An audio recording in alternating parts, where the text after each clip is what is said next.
But don't talk, कहीं भी जाइए बातचीत मत करिए।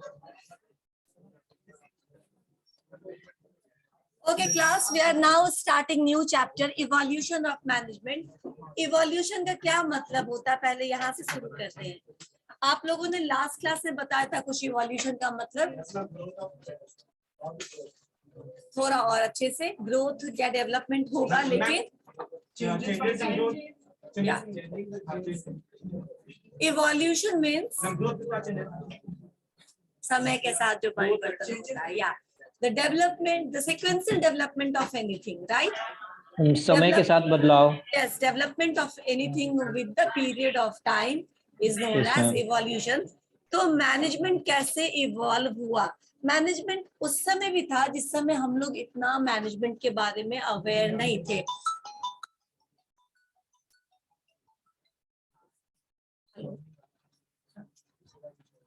हाँ, उनको दे दीजिए, गार्ड जी को दे दीजिए। ओके, तो इवोल्यूशन, जिस समय हम लोग मैनेजमेंट के बारे में नहीं भी पता था किसी को कुछ भी, तो भी एक्चुअली मैनेजमेंट प्रैक्टिसेस में तब भी था, ठीक है ना। अब उसको एक टर्म, उसको एक नाम, या फिर उसको इतना ऑर्गेनाइज्ड रूप में नहीं देखा जाता था, बट मैनेजमेंट प्रैक्टिसेस में तब भी था। बोलो कैसे? एन एग्जाम्पल आप लोग दे सकते हैं तो दीजिए। जैसे वो तो सिविलाइजेशन का नाम है, उसमें मैनेजमेंट का क्या एग्जाम्पल है? चलिए, you people are talking about different civilization. Civilization तो फिर भी सिविलाइज्ड, ऑर्गेनाइज्ड होने का एक एग्जाम्पल है कि ना, we started mobilizing, started living in a mohalla, ठीक है ना। हम लोगों ने मिट्टी का घर बनाया, हम लोगों ने फलाने टाइप का घर बनाया, यानी हम अब थोड़ा थोड़ा ऑर्गेनाइज रहने लगे हैं। I am talking the day before that, जब हम लोग केव में रहते थे, ठीक है ना, जब हम लोग जंगलों में रहते थे, क्या उस समय मैनेजमेंट नहीं था? क्या, कैसे कैसे? हाँ, कोई खाने के लिए जाता था उस जमाने में, जिस समय बना के नहीं खाते थे, ठीक है ना। कितना पहले जब हम लोग एक्चुअली आदम जंगलों में रहते थे, जब हमारे भूत हुआ करते थे, और हम स्वर्ण पे पीटल थे, बाई पीटल नहीं थे, राइट। हम भी 4 पैरों पे चढ़ा करते थे किसी जवान से ना, धीरे धीरे सीधा हो गया, right. I am talking about human evolution, ठीक है।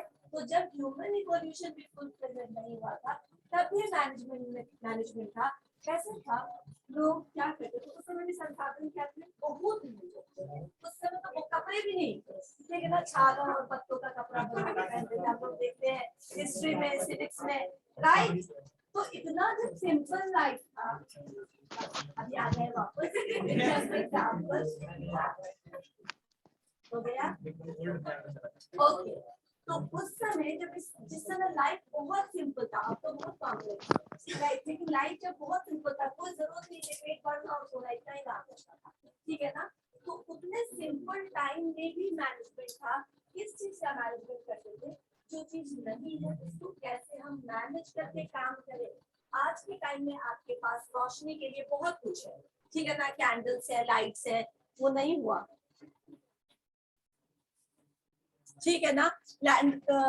जनरेटर है, इन्वर्टर है, इलेक्ट्रिसिटी है, नॉर्मली रहता है।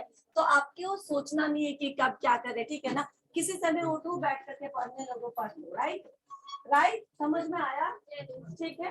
तो अभी आपको नहीं सोचना, लेकिन उस समय में जब रोशनी नहीं रहा करती थी और कुछ था भी नहीं, पत्थर को फ्रिक्शन से हम लोग लाइट या आग जलाया करते थे, ठीक है ना, लकड़ी जलाया करते थे, तो आग जलाया करते थे। उस जमाने में सांप ढलने से पहले जो नॉन वेजिटेरियन थे वो शिकार कर लेते, ओके हो गया ना। तभी तो कुछ लोग शिकार करते थे और कुछ लोग जंगली पे अपना जीवन व्यतीत करते थे, पढ़ते हैं ना, जैसे फलों को तोड़ करके खाते थे। तो जिसको जो करना होता था वो सूरज ढलने से पहले करके आ जाते थे अपने जगह पे जहाँ वो रहते थे, to avoid the fear of जो विल्ड एनिमल्स होते हैं, वाइल्ड एनिमल्स होते हैं, उसको क्या करने के लिए? अवॉइड करने के लिए, राइट। अपनी जगह पे, क्योंकि रोशनी नहीं है, रात में कहाँ जाएंगे, तो जो भी इंतजाम करना होता था कर लेते थे। ये भी एक एग्जांपल है ना मैनेजमेंट का।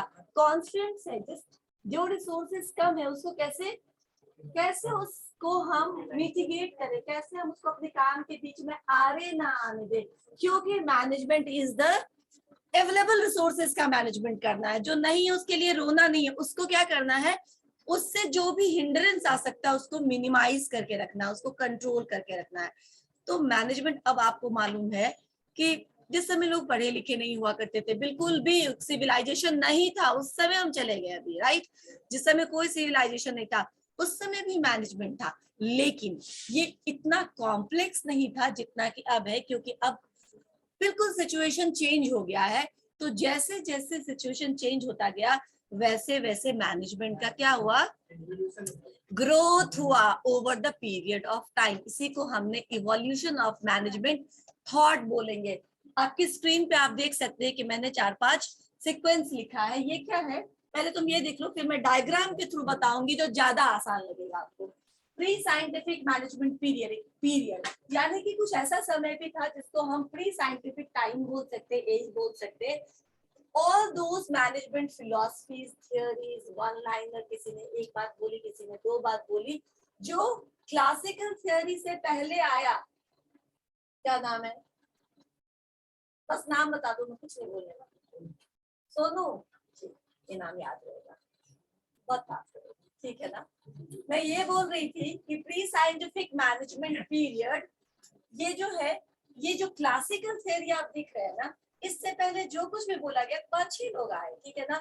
सबने किसी न किसी चीज के बारे में बोला, लेकिन इसको हमने प्री साइंटिफिक मैनेजमेंट पीरियड में रखी है। इन 5 लोगों का जो स्टेटमेंट था, we put it together into one era, one period, जिसको हमने बोला कि ये प्री साइंटिफिक मैनेजमेंट पीरियड है। इसलिए क्योंकि क्लासिकल थियोरी ये पहला क्या है, साइंटिफिक, दूसरा क्या है, एडमिनिस्ट्रेटिव, और फिर ब्यूरोक्रेटिक। तो इससे पहले जितनी भी बातें हुई उसको हम सीधा इसमें डाल देंगे, pre scientific management period, right. आएंगे इसमें कौन कौन आए और क्या क्या बोले, उस पर चलेंगे आगे। क्लासिकल थियोरी में ये 3 नाम आया, and these 3 are known as milestones, जिसको हम बोलते हैं ना मील का पत्थर, ठीक है ना।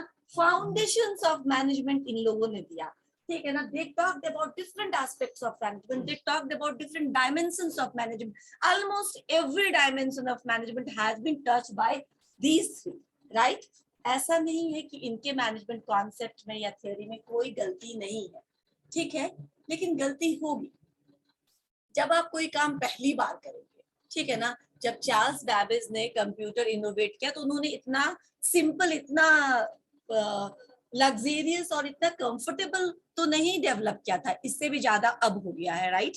लेकिन उन्होंने बहुत बड़ा कंप्यूटर लॉन्च किया था, राइट, लेकिन वो बहुत अच्छा नहीं था। लेकिन फाउंडेशन तो वही है ना, उसी के बेसिस को, उसी को बेसिस मान करके इम्प्रूव करते करते करते करते, डेवलप करते करते करते आज हम इस जगह पे पहुंचे हैं कि आप छोटा सा पाम टॉप लेके भी काम कर सकते हैं, करेक्ट है ना। लेकिन जो पाम टॉप बनाया है उसको हम फादर ऑफ कंप्यूटर नहीं बोलते हैं, क्योंकि पहली बार ये डेंजर लेना और इसके बारे में पूरा खोजबीन करना और ये चीज बना करके देना जो काम है, वो एकदम हिम्मत का काम है ना, वो हिम्मत का काम है। तो एक्चुअल उनका कॉन्सेप्ट है, बाद में आपको उसमें लूपहोल्स मिलेंगे। आप क्या कर रहे हैं कि जैसे जैसे टाइम बीतता जाएगा लोग आएंगे, एक गलती को रेक्टिफाई कर देंगे, थोड़ा सा अच्छा हुआ, दूसरे आएंगे कोई दूसरी मिस्टेक को ठीक कर देंगे, थोड़ा और अच्छा हुआ, और धीरे धीरे समय के साथ वो अच्छा होता चला जाएगा, राइट। लेकिन जो कंट्रीब्यूशन इसका है वो कंट्रीब्यूशन तो ठीक करने वाले का नहीं हो सकता। That's why they are known as father of their own field, like father of scientific management. Father of Henri Fayol is known as father of administrative management या मॉडर्न ऑपरेशंस मैनेजमेंट। कई जगह पे आपने सही किया ये बोल करके कि कई जगह पर हेनरी फ्योल को आप खासकर जब देखिएगा इंटरनेट पे तो आपको बहुत जगह मिलेगा कि father of modern management Henry Fayol. मैं आपको अभी बता दूं, बहुत जगह मैंने भी देखा है, लेकिन जो बुक में भी दिया हुआ है, लेकिन मैं आपको क्लियर कर दूं कॉन्सेप्ट कि father of modern management Peter Drucker है, ठीक है ना। Peter Drucker is the father of modern management. चाहे जो भी हो, हमारे लॉजिकल बेसिस पर जो हम समझेंगे हम वही लिखेंगे, एंड लॉजिकल बेसिस पे आप इनको father of modern operations management बोल सकते हैं, क्योंकि ही talked about operation means production, ठीक है ना। तो प्रोडक्शन बेस्ड था वो बोल सकते हैं, या फिर इनको फादर ऑफ एडमिनिस्ट्रेटिव मैनेजमेंट बोलिए। अगर आपके एग्जाम में ऑप्शंस आता है कि who is the father of modern management, और ऑप्शन 4 आता है जिसमें एक नाम है एक नाम है पीटर ड्रकर, एक नाम है एफ.डब्ल्यू. टेलर और एक नाम है मान लो मैक्स वेबर, ठीक है, या एडम मायो या कुछ भी, राइट। अगर ये चारों नाम है तो आप चूज करो। हम लोग चलेंगे पीटर ड्रकर पे, बताऊंगी क्यों फादर ऑफ मॉडर्न मैनेजमेंट। लेकिन अगर पीटर ड्रकर नहीं है और चार कोई और नाम है जिसमें एक दिन हो, आप क्लियर हुआ। सीरियसली आप जब पढ़ोगे तो मॉडर्न मैनेजमेंट में जितना कुछ बोला गया है वो सब पीटर ड्रकर ने बोला, तो उन्हीं को फादर ऑफ मॉडर्न मैनेजमेंट बोलना चाहिए। और आप जब टाइप करोगे तो आपको कभी-कभी दोनों ही आंसर मिलेंगे, तो don't get confuse. Father of modern management is Peter Drucker. तो ये तीनों आ गए, राइट। अब इसके बाद मैंने कहा कि ये फाउंडेशन है मैनेजमेंट का, फाउंडेशन बिल्कुल जो नींव बोलते हैं किसी बिल्डिंग का, वो इन तीनों ने खड़ा किया, राइट। अपने अपने तरीके से मैनेजमेंट को डिफाइन किया और डिफरेंट पॉइंट्स दिए। इसके बाद आए न्यू क्लासिकल थ्योरी, इसी को हम बिहेवियरल अप्रोच ऑफ मैनेजमेंट भी बोलते हैं। बिहेवियरल अप्रोच ऑफ मैनेजमेंट या न्यू क्लासिकल थ्योरी, समझ में आ गया। नाम बिल्कुल सिंपल है, क्लासिकल से पहले प्री साइंटिफिक, क्लासिकल में 3 अलग अलग थ्योरी, उसके अंदर उसके बाद न्यू क्लासिकल थ्योरी या फिर बिहेवियरल अप्रोच या फिर human behaviour approach of management भी ये कहलाता है। और उसके बाद मॉडर्न मैनेजमेंट या फिर मॉडर्न मैनेजमेंट के अंदर 2 है, systems approach and contingency approach. हम लोग ये सारा कवर करेंगे इस इवोल्यूशन चैप्टर में, थोड़ा बड़ा है ये, ठीक है, लेकिन कंटेंट भी पूरा है। अब ये डायग्राम थोड़ा याद रखने के लिए देख लो, ये ऐसे इवॉल्व हुआ है, ठीक है ना। अभी हम लोग यहाँ पे है, तो प्री साइंटिफिक पीरियड में मैंने 3-4 नाम यहाँ पे मेंशन कर दिए हैं। इसके बाद यहाँ पे साइंटिफिक मैनेजमेंट और एडमिनिस्ट्रेटिव और bureaucratic, the same thing is diagrammatically represented over here. इसलिए ये क्योंकि ये आसानी से याद रहेगा आपको, ठीक है ना। और आप अगर अच्छा नंबर स्कोर करना चाहते तो थ्योरेटिकल पेपर में मार्क्स उठाने का एक ही 2 तरीका है, ठीक है ना, क्योंकि आप ऐसे तो मार्क्स सब, एक मिनट, जो भी ऑनलाइन स्टूडेंट है, मैं लास्ट टाइम बोल रही हूँ कि आप किसी का वीडियो ऑन नहीं है, मैं क्लास ऑनलाइन अभी बंद कर दूंगी अगर इस तरह सबका ऑफ रहेगा तो। विकास, स्वाति, अंकित, ये क्या है, प्रिंस, प्रियांशु, अब बिना बताए रिमूव करूंगी, ठीक है। तो मैं आप लोग को डायग्राम दिखा रही थी, ठीक है। तो मैं बोल रही थी कि थियोरेटिकल पेपर है ना ये, तो इसमें मार्क्स कैसे हम ज्यादा ला सकते हैं।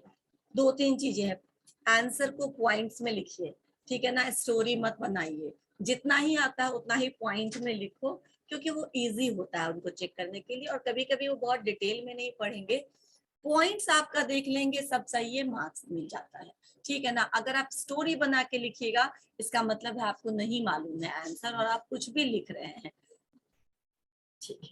ये कुछ भी तब लिखे जब सच में कुछ भी नहीं मालूम, राइट, तब तो खाली नहीं छोड़ना है, ठीक है ना। It is never recommendable to leave any answer sheet blank, क्योंकि उसके बाद तो वो आपको नंबर देना भी चाहेगा तो वो नहीं दे पाएगा, राइट। वो क्या कर पाएगा, वो आपको नहीं दे पाएगा, कुछ ना कुछ लिखा रहेगा तभी देगा। लेकिन if you know the answer, score, ठीक है ना। स्कोरिंग यही है कि आप पॉइंट वाइज लिखिए, पेंसिल रखिए अपने पास, हाईलाइट करिए हर एक पॉइंट को, लाल पीला हरा करने के लिए नहीं बोल रही हूँ, ठीक है ना। Use black blue whatever you are using, but highlight all those point, ठीक है। और आपका जो डायग्राम आप जहां जहां बना सकते हैं, ठीक है ना, छोटे से छोटे बात को कहने के लिए भी हम डायग्राम का हेल्प ले सकते हैं।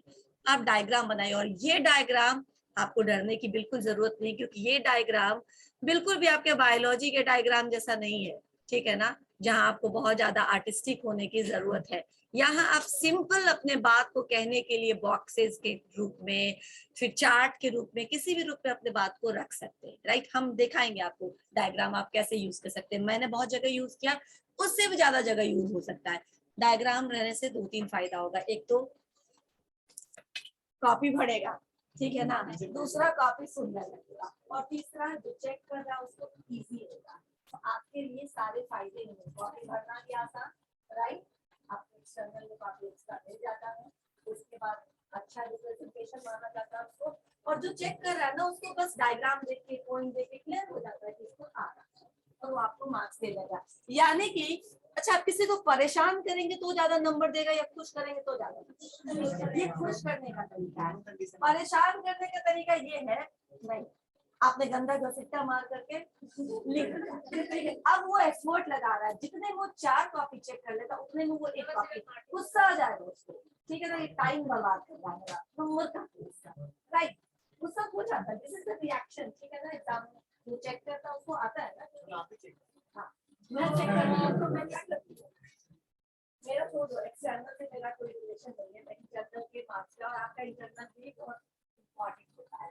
इंटरनल में क्या होगा, इंटरनल में आप बात बताएंगे मैं नंबर देंगे, लेकिन अगर बात बताएंगे कुछ नहीं रहेगा लिखा तो 1 नंबर दीजिए, ब्लैंक मत छोड़ना, ठीक है। लेकिन देर आर मतलब कुछ लोग बच्चे ऐसे भी होते हैं कि क्या करते हैं, तो फिर तो बैंक से ऑब्जेक्टिव है, सारा क्वेश्चन उतार दिया, फिर आंसर लिखा। इतना हम लोगों के साथ इतना ज्यादा दुर्व्यवहार मत करो, क्योंकि वो पढ़ने में क्या लिखा नहीं लिखा उसके बाद और कहते हैं क्वेश्चन रिपीटेडली क्यों कर रहे हैं।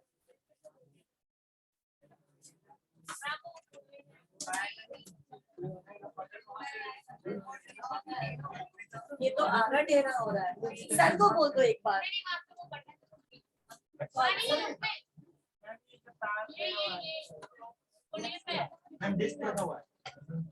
ये उसको क्या करना है, कौन सा बीच वाला?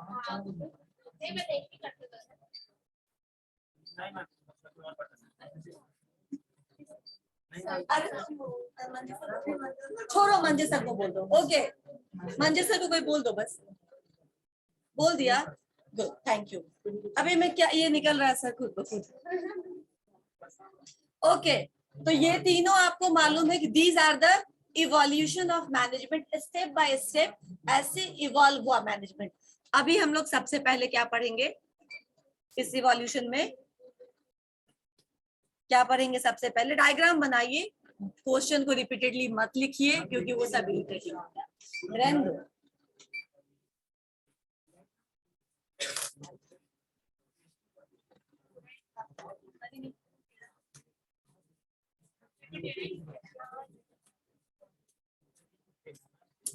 ठीक है, रहने दो सर, ठीक कर देंगे इसको। ओके, छोड़ो इसको, हम इस पे ध्यान नहीं देना। प्री साइंटिफिक में बहुत सारे लोग आए जिन्होंने अपना अपना कॉन्सेप्ट दिया। प्री साइंटिफिक में भी सबसे पहला नाम है, अगर आपको दिख रहा होगा तो देखिए।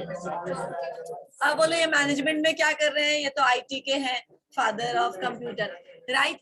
इन्होंने भी, he was a professor, mathematician in Cambridge university, और इनका मानना था कि मैनेजमेंट में अगर किसी काम को करना है तो वो mathematically, manufacturers if use they mathematical calculations before starting any production, तो वो उनका रिसोर्सेज ज्यादा बर्बाद नहीं होगा, उनके पास एक पिक्चर रहेगा कि कितना आपको क्या चीज लगेगा फ्यूचर में। तो चार्ल्स बेबेज ने सबसे पहले, इन्होंने ही था जिन्होंने मैथमेटिकल एंड साइंटिफिक इन्वेस्टिगेशन की एडवोकेसी की, राइट। सबसे पहले कौन? Not F.W.. टेलर, सबसे पहले Charles Babbage, but he is just the father of computer, he is not the father of scientific management. क्यों वो? क्योंकि इन्होंने सिर्फ इतना ही कहा, ठीक है ना। इन्होंने क्या कहा कि इन्होंने कहा कि आपका जो मैनेजमेंट प्रोसेस है वो साइंटिफिक इन्वेस्टिगेशन पर बेस्ड होना चाहिए, मैथमेटिकल डेरिवेशन पर बेस्ड होना चाहिए। आपको पता रहे बिफोर हैंड कि कितना बजट, कितना फिजिकल रिसोर्सेज आपको लगने वाला है, रॉ मटेरियल आपको लगने वाला है। इसके बाद उन्होंने इस पर कुछ नहीं, ठीक है, और इसके बाद इतना बोल सकते हैं कोई डिटेल इसका स्टडी नहीं किया, कोई टेक्निक जो कि एफ.डब्ल्यू. टेलर ने इसी पॉइंट को इलैबोरेट किया टेक्निक्स एंड आप कैसे कैसे साइंटिफिक मैनेजमेंट को इम्प्लीमेंट कर सकते हैं, बारे में जानकारी, ठीक है। तो उन्होंने बस ये बोला और खत्म बात। नेक्स्ट है रॉबर्ट ओवेंस, ठीक है ना। अब ये रॉबर्ट ओवेंस जो है वो ट्रेड यूनियन मूवमेंट को लेकर का है, ठीक है। उन्होंने कहा कि ऑर्गेनाइजेशंस में, now he is talking about human resources, कि अगर लेबर संगठित नहीं रहेंगे, क्या अंकित को मैंने रिमूव किया था क्या? नहीं ना, ठीक है, ओके।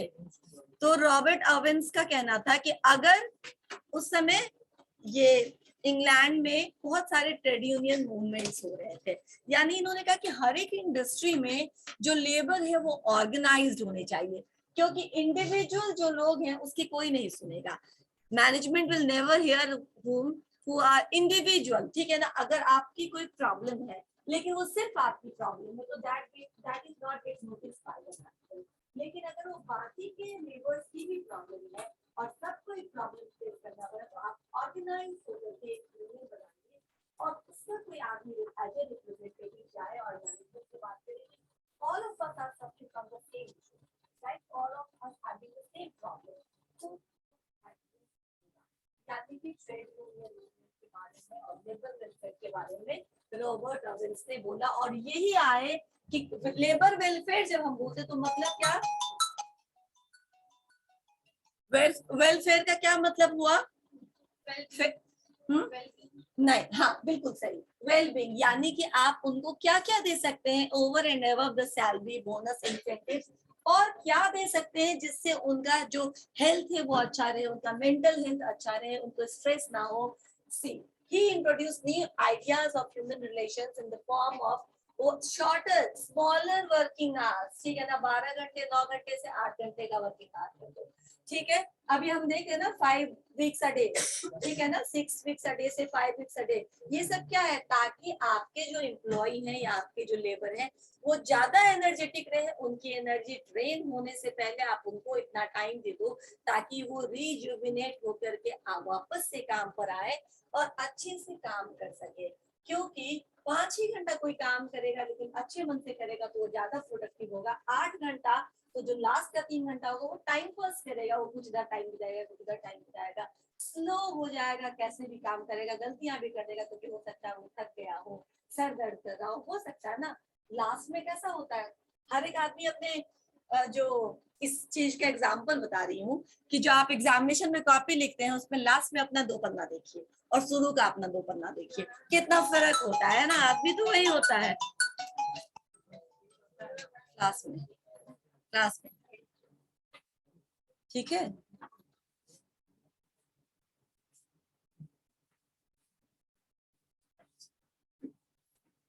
समझ में आया, ये समझ में आया कि क्यों शॉर्टर वर्किंग आवर होना चाहिए। उसके बाद उन्होंने ये ब्रेक की भी बात की कि कैसे लॉन्ग आवर है, जो भी 8 घंटे का मान लो ड्यूटी है तो बीच में एक ब्रेक मिलना चाहिए, लंच के लिए, थोड़ा सा रिफ्रेशमेंट के लिए आपको ब्रेक मिलना चाहिए। हाउसिंग फैसिलिटी, यानी हो सके तो आप अपने लेबर्स को रहने के लिए या कहीं सब्सिडाइज रेट पे उनके लिए फ्लैट या घर या हाउसिंग कॉलोनी या फैसिलिटीज ऐसा कुछ दीजिए ताकि उनको ये सब एक्स्ट्रा कॉस्ट, जो कॉस्ट ऑफ लिविंग हाई है, उसको वो बेयर कर सके, ठीक है।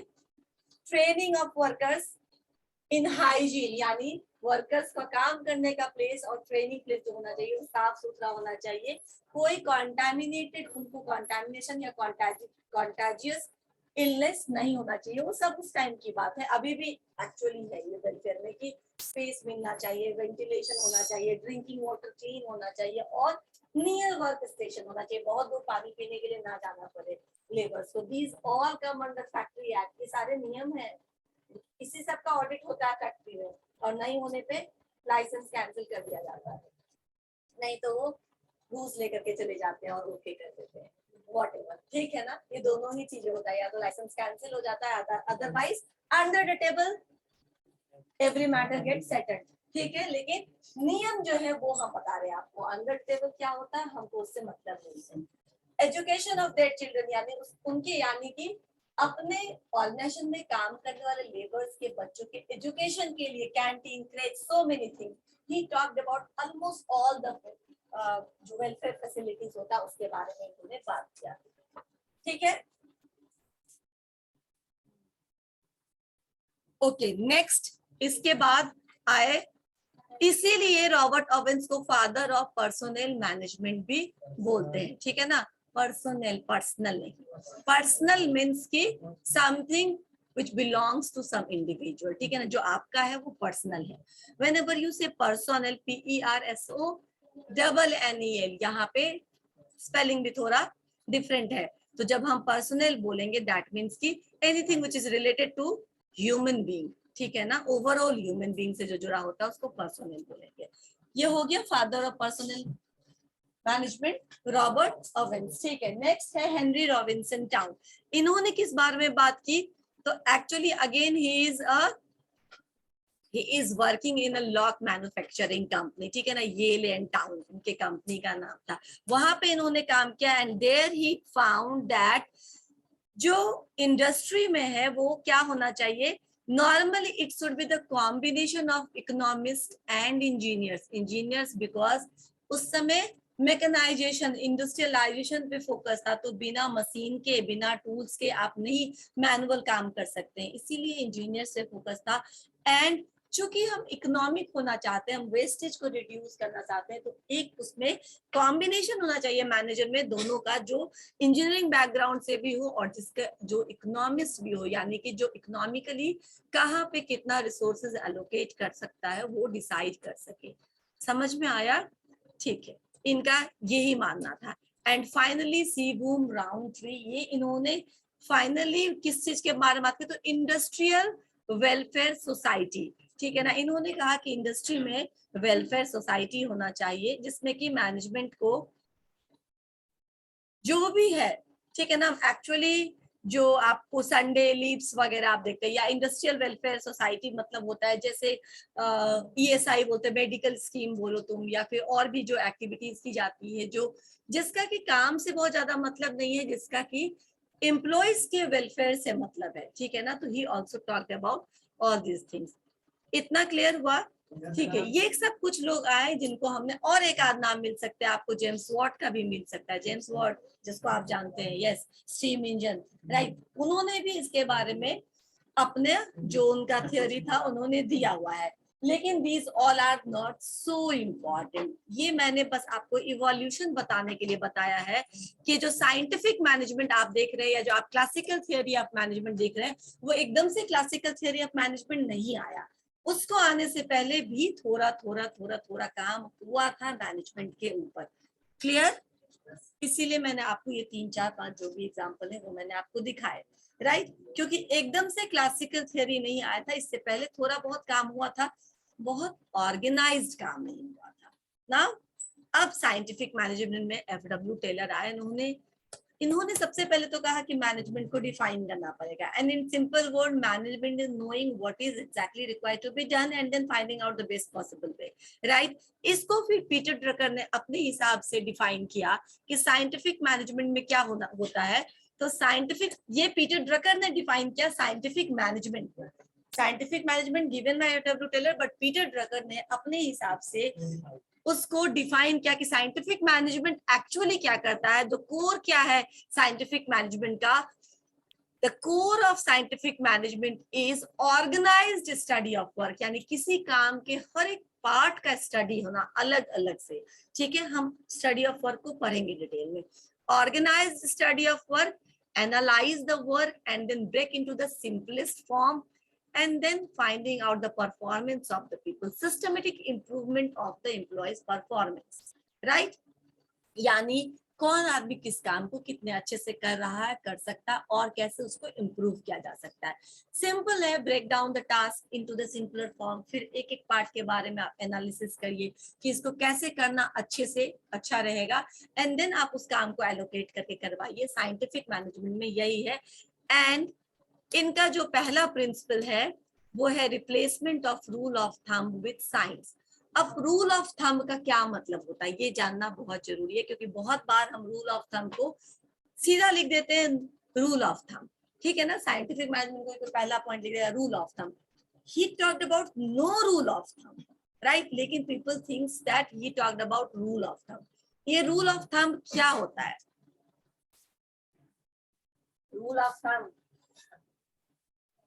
क्या होता है ये थंब इम्प्रेशन, जहाँ किसी को कुछ नहीं मालूम वहाँ पे थंब लगा देंगे। बहुत ज्यादा साइंटिफिकली नहीं होगा, ठीक है ना, आपके वेबसाइट पे आपके ट्रायल जो भी आपका एक्सपीरियंस रहा उसके बेसिस पर आप जब आप कोई काम अनुमान से करेंगे या फिर गेसवर्क से करेंगे, ठीक है ना, वो होने की चांसेस रहेगी। और साइंटिफिक मैनेजमेंट या किसी भी मैनेजमेंट में वेस्टेज की बात हम नहीं कर रहे हैं। तो वेस्टेज अगर आपको रोकना होगा तो क्या करना पड़ेगा, रूल ऑफ थंब का मतलब होता है गेस व्हाट, ठीक है ना, प्रेडिक्शंस, इंट्यूशंस, राइट, इन सब चीज को काटा लगा, यानी ये सब नहीं करना है, काट दीजिए आप। Replacement of rule of thumb, तो क्या चीज से रिप्लेस करेंगे हम इस प्रोक्रेस्टिनेशन सॉरी प्रेडिक्शंस को या इंट्यूशंस को या गेसवर्क को, we can replace this with science, right, यानी कि आपको जो भी करना है that should be based on certain calculation, same as Charles Babbage has already told, ठीक है, मैथमेटिकल कैलकुलेशंस हो या आपके पास कोई एक्सपेरिमेंट है या फिर कोई साइंटिफिक इन्वेस्टिगेशन है जिसके बेसिस पर आप बोल सकते हो। और ये सिंपल है, निकाला जा सकता है कि सपोज करो 10 आदमी का खाना बनाने में 1 घंटा लगता है, राइट, या फिर 10 आदमी के लिए आपको 100 रोटी, 50 नॉर्मल या 40, चलो 50 खाएगा, 5-5 रोटी खाते हैं ना,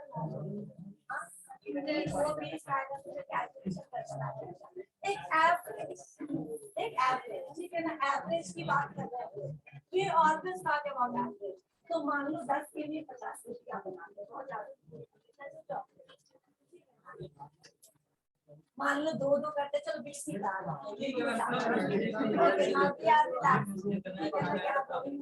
तो चलो मान लो 10 के लिए हमको 2 रोटी लगता है, मान लो ये कैलकुलेशन हो सकता है ना, तो एक एवरेज है कि नॉर्मली एवरेज में 10 लोगों के लिए हमको 20 रोटी बनाना पड़ता है।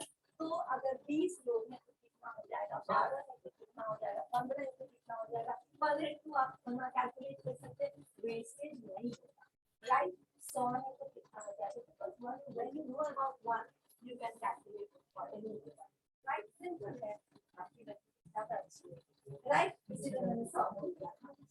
ओके, अभी समझ में आया। तो ये किस तरीके से आपको बताना पड़ेगा कि किसी काम के लिए कितना मैन लगेगा, राइट, ये डिसाइड करना पड़ेगा कितना बजट लगेगा, तो जो का खर्चा है, जो पानी का खर्चा है, जो सीमेंट का खर्चा है, सब कुछ कोई बिल्डिंग बना रहे हैं तो आपके पास ये सब बजट होना चाहिए। सीधा आप जाके बोलेंगे कि हमें 5 लाख चाहिए, क्यों चाहिए, सब डेटा ना कि हमको 5 लाख इसलिए चाहिए, ये मेरा देखिए, आप देखिए बजट, राइट, अब बजट के बेसिस पर आपको फंड एलोकेट होता है। तो साइंटिफिक है, अचानक से आपको कुछ भी नहीं किया जा सकता है, आपको स्टेप बाय स्टेप दिखाना पड़ेगा, this is how scientific works, right. इसको लाना बहुत जरूरी है ताकि आप वेस्टेज को कंट्रोल कर सको और आउटपुट को मैक्सिमाइज कर सको। समझ में आया, ठीक है। नेक्स्ट पॉइंट है scientific selection and training of workers, ठीक है। Scientific selection and training of workers मतलब सिंपल है, साइंटिफिक यानी अगेन वैज्ञानिक तरीके से, मतलब सिंपल लॉजिकल होना चाहिए, ठीक है ना। If you are hiring BSc IT student और BCA student for finance, right, है ना, सेंसी होता वो पाइथन जावा पता नहीं C++ और क्या-क्या लैंग्वेज है, वो क्या करेगा वहां पे, बैलेंस शीट में क्या करेगा, राइट, समझ में आया, वो कहां से cash flow fund flow balance sheet prepare करेगा, कोई सेंस नहीं बनता है ना, सेंसिबल होना चाहिए, साइंटिफिक होना चाहिए, लॉजिकल होना चाहिए। कि अगर आप BCA या BSc IT के बच्चे को ले तो प्रोग्रामिंग के लिए लीजिए, कंप्यूटर सर्विसेज के लिए लीजिए, कुछ और काम के लिए लीजिए, ठीक है ना। और अगर आपको फाइनेंस के लिए चाहिए तो आप लीजिए या फिर जो बीकॉम यानी जो फाइनेंस का डिप्लोमा या डिग्री लेकर आया है, अच्छा ठीक है, to start with diploma degree, इसके बाद क्या एक्सपीरियंस, जिसका मार्केटिंग का एक्सपीरियंस उससे मार्केटिंग का काम करवाओ, जिसका IT का एक्सपीरियंस उससे IT का काम करवाओ, जिसका HR का एक्सपीरियंस उसका HR का काम करो, तब तुम कह सकते हो ना दिस इज लॉजिकल। इससे फायदा क्या होगा, again you have to save time cost energy everything and you have to increase ये होगा उसको ऑलरेडी पता है मार्केटिंग कैसे क्या है, राइट। उसको बहुत ज्यादा ट्रेनिंग है, ठीक है तुम्हारा प्रोडक्ट है तो अपने प्रोडक्ट के बारे में उसको जानकारी तो दोगे। अभी किसी दूसरे कंपनी में था तो दूसरा प्रोडक्ट बेच रहा था, राइट, तो तुम अपने प्रोडक्ट की फीचर्स बताओगे, क्वालिटी बताओगे, उसको भी बताना होगा, आप बताओगे। लेकिन वो एक हफ्ते एक महीने के ट्रेनिंग में you will be all ready to do all this task, right, take up your task. लेकिन अगर कोई गलत जगह से आपने बच्चा ले आया है जिसको नहीं कुछ ज्ञान नहीं मार्केटिंग का, तो आपको ज्यादा टाइम देना पड़ेगा, राइट, उसको सब कुछ बताना पड़ेगा कैसे क्या किया जाता है। तो आपका सुपरविजन कॉस्ट कर रहा है, दो कॉस्ट कर रहा है, एक तो कुछ कर नहीं रहा उसको ट्रेनिंग देने में आप 2 महीना 4 महीना 6 महीना लगा, दूसरा जो कुछ कर सकता था वो भी कुछ नहीं कर रहा, वो भी उसको सिखा रहा है, तो 2 टाइम जा रहा है। अगर एक का एग्जाम्पल है, लॉस हो रहा है इन टर्म्स ऑफ प्रोडक्शन, वो कुछ और प्रोड्यूस करता वो नहीं हो रहा, ये कुछ नहीं कर रहा है। तो आप अगर साइंटिफिक सिलेक्शन करेंगे तो आपका टाइम, एनर्जी, मैन पावर का आवर्स, ये सब क्या होगा, कंट्रोल होगा और क्वालिटी अच्छी होगी, क्योंकि ही नोज अबाउट दिस, ठीक है ना। अगर फ्रेशर भी है तो उसको मालूम है कि पीटर सॉरी कोटलर ने क्या बोला है मार्केटिंग के बारे में, क्या 4 P's है मार्केटिंग के, क्या 6 P's है सर्विसेज के, और जो भी है, राइट, समझ में आ रहा है। तो ये क्या है, साइंटिफिक सिलेक्शन होना चाहिए, यानी कि हर एक आदमी को वही टास्क साइन करना चाहिए जिसके लिए वो काबिल है, जिसमें वो ज्यादा एफिशिएंट है। एक काम और हो सकता है कि एक आदमी फाइनेंस भी हैंडल कर सकता है और एचआर भी हैंडल कर सकता है या फिर मार्केटिंग भी हैंडल कर सकता है। करने को वो 2-3 काम कर सकता है, ठीक है ना, वो थोड़ा थोड़ा सब जानता है, लेकिन समथिंग इज देयर जो बहुत अच्छा कर सकता है। तो अब आप क्या करोगे उससे, जो बहुत अच्छा कर सकता है वही करवाएंगे ना, या फिर कुछ भी करवा लेंगे, कुछ भी में वो ठीक ठाक कम कर लेगा लेकिन बहुत अच्छा नहीं करेगा। लेकिन जो चीज उसका कॉम्पिटेंसी जिसमें, उसको कोर कॉम्पिटेंसी जिसमें है, उसमें वो आपको बहुत अच्छा करके दिखा देगा। तो आपको पता होना चाहिए कि किस रिसोर्सेस को कहाँ हम बेस्ट यूटिलाइज कर सकते हैं। समझ में आया। समझ, पढ़ाने को मैं कम्युनिकेशन भी पढ़ा दूंगी, लेकिन शायद बहुत अच्छा नहीं पढ़ाऊंगी जितना अच्छा हमारे यहाँ कम्युनिकेशन के टीचर पढ़ाते हैं। तो way to utilize which resources, ये मैनेजमेंट को मालूम होना चाहिए। इसी को हम साइंटिफिक सिलेक्शन कहेंगे। चलो एक पार्ट तो हो गया, अब दूसरा पार्ट है साइंटिफिक ट्रेनिंग। आपने इतनी मेहनत से स्किल्ड लेबर को, कॉम्पिटेंट लेबर को, कॉम्पिटेंट मैन पावर को मार्केट से हायर किया है या एम्प्लॉय अपना बनाया है। अब अगर वही जो मैन पावर है, जो अभी तो बहुत स्किल्ड है, आपके लिए बहुत अच्छा काम करे, लेकिन 5 साल बाद, 7 साल बाद जब टेक्नोलॉजी चेंज होगा, चेंज तो होता है, ठीक है ना, change is always constant, right, तो चेंज होगा, टेक्नोलॉजी इंप्रूव होगा, कोई दूसरा जीएसटी आ जाएगा, ठीक है ना, वो टैक्सेशन में चेंज आ गया है। तो अगर इस तरीके से नए नए प्रोग्राम आ जाएंगे आईटी के बच्चों के लिए, ठीक है ना, अभी पहले C++ था, जावा था, पता नहीं और क्या क्या आ गया है, ठीक है ना, अब अलग अलग प्रोग्राम पे काम हो रहा है, सॉफ्टवेयर डेवलप किया जा रहा है। अगर आपने अपने इस टैलेंटेड एम्प्लॉय को के स्किल को ट्रेनिंग नहीं दिया, फर्दर ट्रेनिंग नहीं दिया उन सारे टेक्नोलॉजी पे या उन सारे चेंजेस पे जो धीरे धीरे उस बिजनेस में आ रहे हैं, तो धीरे धीरे 5 साल 7 साल 10 साल बाद क्या हो जाएगा, good for nothing, they becomes good for nothing. अब आपने उनको लिया तो स्किल था, लेकिन अपनी कंपनी में काम करा करके अनवांटेड स्किल बना दिया या फिर स्किल बना दिया, अब वो किसी और जगह जा भी नहीं सकता और आपके लिए तो मेंटेन रखिए आपके अंदर जो स्किल है उसको मेंटेन रखने के लिए और उसको इम्प्रूव करने के लिए, ताकि आप आने वाले 50 सालों में भी ऑब्सोलीट मतलब out of fashion, out of demand, right ना हो। इसके लिए क्या जरूरी है, समय पे जो भी एडवांस टेक्नोलॉजी है, जो भी इम्प्रूवमेंट आया, नॉलेज आया, उस पर ट्रेनिंग देते रहिए। इसीलिए ये दोनों होना चाहिए if you want to employ scientific management, scientific selection and training of workers. ठीक है, आज के लिए इतना ही, और आगे 3 पॉइंट है जो हम लोग नेक्स्ट क्लास में करेंगे। इतना समझ में आया? इतना ही काफी है। यस, ऑब्सोलीट बोला मैंने। ऑब्सोलीट मतलब आउट ऑफ फैशन, आउटडेटेड बोल सकते हैं, या फिर जो प्रचलन में नहीं है, डिमांड में नहीं है, ऑब्सोलीट हो जाना, अप्रचलित। ठीक है, ओके।